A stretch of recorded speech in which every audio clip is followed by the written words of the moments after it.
বন্ধুরা, এখন তো প্রেমের যুগ, সবাই প্রেম করে। তো প্রেম হয়েছে কীরকম বলো তো? প্রথম যখন প্রেমটা শুরু হয়, সেই প্রেমটা হয়েছে খেবলা জালের মতো। তোমরা দেখেছো তো খেবলা জাল? হয়তো দেখেছো অনেকেই। খেবলা জালের মতো, কারণ প্রথমে একটা দড়ি থাকে, তারপরে সরু হয়ে হয়ে হয়ে হয়ে হয়ে হয়ে আস্তে আস্তে আস্তে আস্তে আস্তে আস্তে মুখের কাছটা অনেকটা নিয়ে ঘের হয়। তা প্রথম যখন প্রেমটা শুরু হয়, তখন খেবলা জালের মতন কেন বলো তো?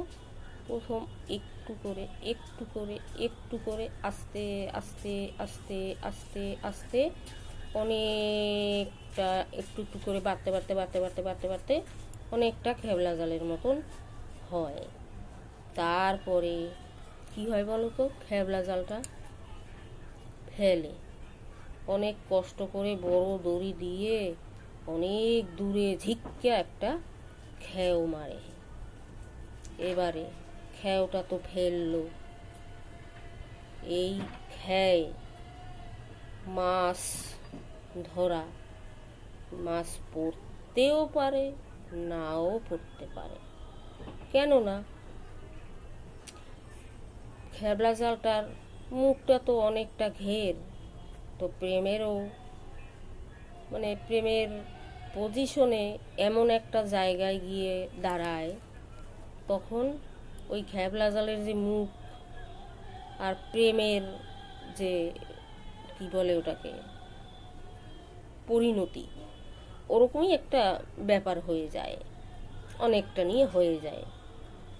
তারপরে প্রেমটা তো হলো ভাই, তারপরে বিয়ের ব্যাপারটা।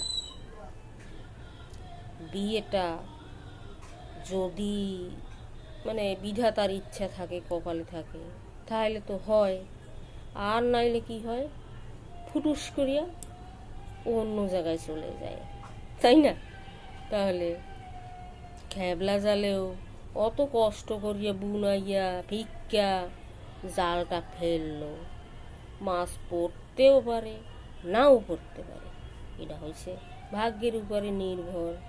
তাহলে চালিয়ে যাও, চালিয়ে যেতে হবে, চালিয়ে যাও, মাছ পড়বেই পড়বে। ভগবান ইচ্ছা করলে মাছ পড়বে। কেমন?